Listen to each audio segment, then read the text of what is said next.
오늘은 용서라는 제목으로 하나님의 말씀을 함께 나누겠습니다. 여러분, 우리는 바야흐로 분노의 시대를 살아가고 있습니다. 시선을 돌려 주변을 조금만 둘러본다면 분노하는 일들을 어렵지 않게 찾아볼 수 있어요. 우리 주변에서 분노하는 사람들을 볼 수도 있고, 또 거울을 보면서 내가 이렇게까지 분노가 많구나 깨닫는 순간이 있을 때도 있습니다. 우리가 쉽게 접하는 신문이나 뉴스를 보더라도 언제나 분노 가득한 일들이 넘쳐납니다. 일어나서는 안 되는 참혹한 사고들, 정말 천인공노할 끔찍한 범죄들에 이르기까지 뉴스나 매스컴 조금만 세상을 둘러본다라고 한다면 이거 좀 이렇게 분노할 일이 많을까라는 생각을 하게 되는 것이죠. 여러분, 그렇게 시간이 흐를수록 우리가 살아가는 세상은 어떤 세상이 됩니까? 분노하는 세상이 됩니다.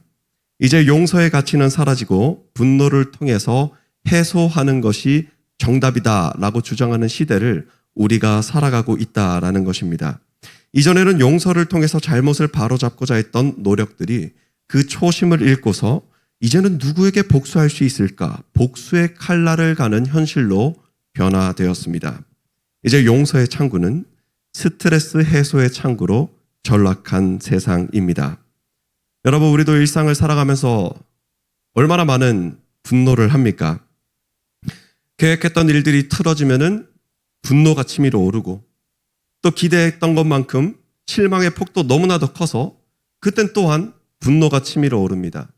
여러분, 그 분노의 영역은 어느 하나 가리지를 않습니다. 나의 부모님, 나의 형제자매, 나의 친구들, 나의 반려동물에 이르기까지 그 분노의 영역은 어느 한 군데에 이렇게 짚어둘 수도 없는 거예요. 어쩌면 우리도 세상의 문화와 흐름처럼 용서보다는 분노가 앞서는 삶을 살아가고 있는지도 모르겠습니다. 그러나 여러분, 우리는 그리스도인이죠. 그리스도인이라는 그 정체성은 세상의 지식과 세상의 문화를 뛰어넘는 삶을 살아가게 하는 귀한 능력으로 우리에게 다가오는 것입니다. 우리는 본래 어떤 존재들일까요? 우리는 본래 죄인들 아니겠습니까? 죄인 중에 죄인이 바로 우리들이에요.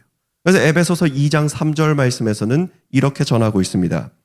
전에는 우리도 다 그 가운데에서 우리 육체의 욕심을 따라 지내며 육체와 마음에 원하는 것을 하여 다른 이들과 같이 본질상 진노의 자녀이었더니. 아멘. 맞습니다.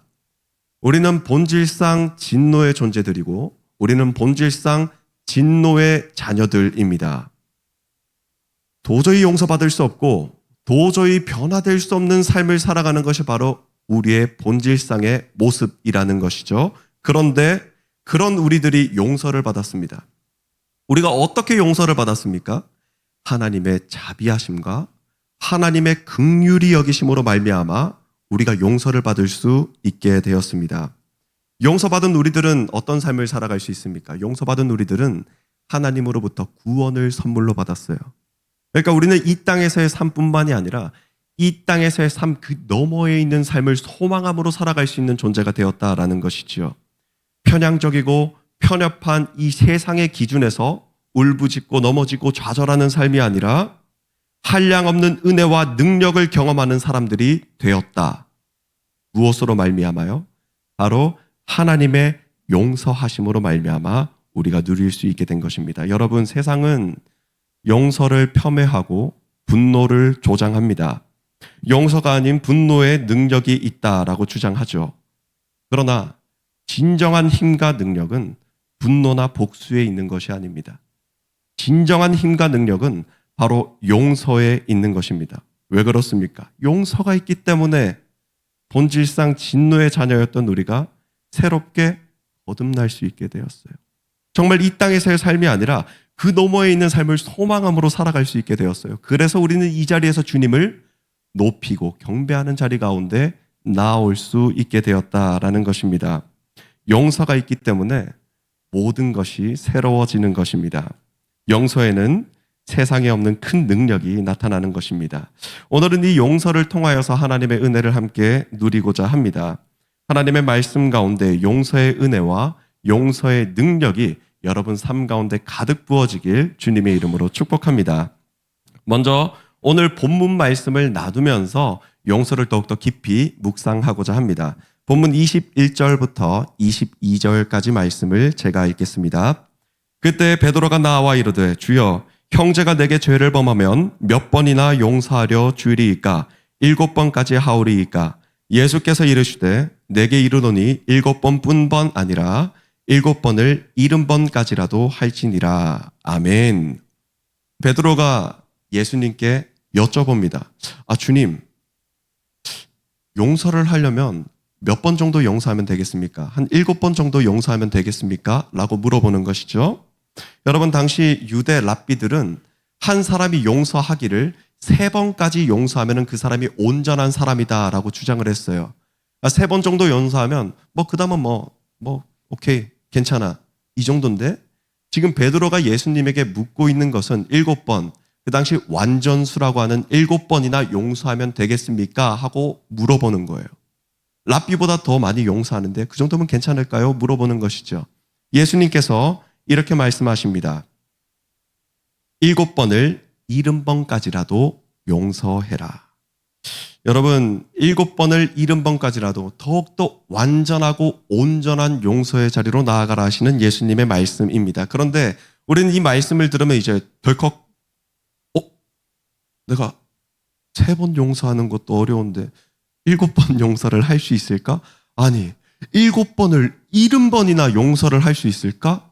라는 막연한 두려움과 답답함이 몰려올 것입니다. 그러나 잘 생각해보면 7번을 70번이라도 용서하라 하신 예수님의 그 말씀은 우리에게 큰 위로와 용기가 됩니다. 왜 그럴까요? 그 7번을 70번까지라도 용서하라 하신 예수님의 그 말씀은 마찬가지로 우리에게도 전해지는 말씀이기 때문이에요. 우리 또한 예수님께서 7번을 70번까지라도, 아니 그 이상까지라도 용서하여 주신다라는 사실을 오늘 말씀을 통해서 우리에게 전해주고 있는 거예요. 그러니까 우리가 얼마나 큰 위로가 되고 힘이 되며 용기가 되는 것입니까? 여러분, 성경 말씀을 찾아보면 예수님께서 말씀하신 7번을 70번까지라도 용서하라 라고 하신 그 말씀과 완전히 대치되는 말씀이 등장합니다. 창세기 4장 23절부터 24절까지 말씀인데요. 제가 받들어 읽겠습니다. 라멕이 아내들에게 이르되 아다와 실라여 내 목소리를 들으라. 라멕의 아내들이여 내 말을 들으라. 나의 상처로 말미암아 내가 사람을 죽였고 나의 상함으로 말미암아 소년을 죽였도다. 가인을 위하여서는 벌이 7배일진데 라멕을 위하여서는 벌이 77배이리로다 하였더라. 아멘. 아벨을 죽인 가인과 그의 자손들의 모습을 잘 보여주고 있는 본문 말씀입니다. 가인이 아벨을 죽였어요. 왜요? 시기와 질투와 분노 때문에 그렇습니다. 아벨을 죽였어요. 그런데 가인이 덜컥 두려운 거예요. 왜일까요? 죄는 또한 죄를 잉태하는 거예요. 자신이 죄를 지어보니까 누군가가 또 죄를 지어서 나에게 위해를 가할 수도 있겠구나 하는 두려움이 들기 시작한 거예요. 그러면 가인은 어떻게 해야 되겠습니까? 회개함으로 나아가야죠. 가인의 선택은 무엇이었을까요? 하나님, 제가 잘못했습니다. 저를 용서해 주세요가 아니라 하나님, 저에게 위해를 가하는 사람은 7배나 벌을 받게 해주세요. 7배나 복수해 주세요라고 이야기를 한 거예요. 그런데 이 죄는, 이 복수는 대를 거듭할수록 더욱더 깊어지고 무거워집니다. 이제 가인의 자손이었던 라멕이 등장하는데요. 라멕은 나의 상처로 말미암아 내가 사람을 죽였다. 나의 상함으로 말미암아 내가 소년을 죽였다. 무슨 말입니까? 나한테 상처가 있어. 열받아서 죽였어. 나에게 상함이 있어. 또 열받아서 죽였어. 그런데 나 죽이는 사람, 나한테 위해를 가하는 사람 77배나 벌을 받을 거야. 77배의 복수가 있을 거야 라고 주장하고 있는 것입니다. 예수님께서 말씀하시는 용서와는 완전히 정반대되는 말씀이 바로 가인과 그의 자손들의 모습에서 등장하고 있지요. 가인과 그의 자손들의 삶은 죄로 얼룩진 이 세상을 의미하고 있습니다. 죄로 얼룩진 세상은 이처럼 복수가 끊이지 않는 거예요. 세대를 거듭할수록 복수의 깊이와 무게는 더욱더 가중되는 것입니다. 오늘 본문 말씀에서는 예수님께서 이처럼 가인의 자손들, 이 죄인들이 살아가는 이 세상의 중심에서 용서를 외치고 계신 것입니다. 죄가 만연한 세상입니다. 그리고 잘 생각해 본다면 우리도 복수하고자 한다면 얼마든지 복수할 일들이 차고 넘치는 이 현실을 살아가고 있지 않습니까? 그렇다면 이처럼 복수와 분노가 끊이지 않는 세상, 나의 이 삶 속에서 우리는 어떻게 해야 될까요? 우리가 무엇으로 이 모든 것들을 이겨낼 수 있을까요? 무엇입니까? 유일한 방법은 바로 예수 그리스도입니다.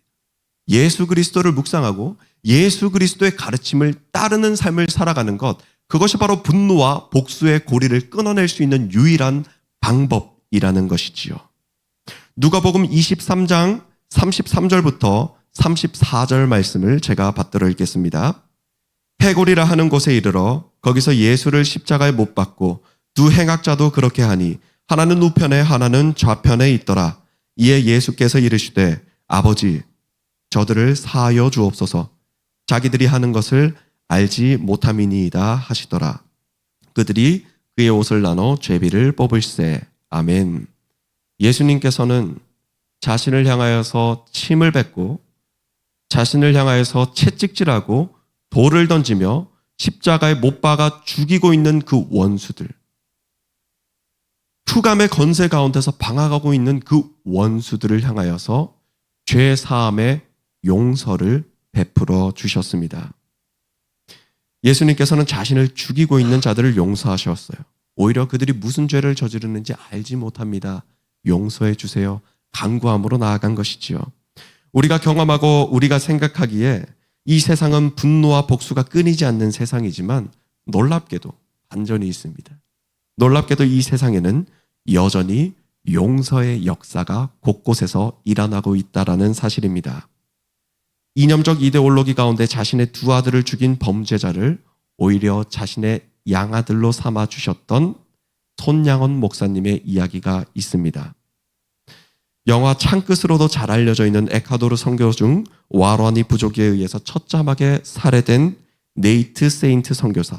그러나 그의 뒤를 이어서 자신의 아버지를 죽인 와라니 부족 모든 이들을 용서하고 오히려 그들에게 복음의 능력을 전파했던 네이트 세인트 선교사에 이르기까지 우리 주변을 잘 둘러보면은 이처럼 용서의 역사가 끊임없이 곳곳에서 일어나고 있다라는 사실을 우리는 깨닫게 되는 것입니다. 그런데 이런 용서의 일화를 들으면 우리는 어떤 감정을 느낀다고 했었죠? 분노로 가득한 세상 속에서 살아가다 보니까 이러한 용서의 이야기가 우리 삶에 잘 받아들여지지 않습니다. 정말 걱정스러운 것이 있어요.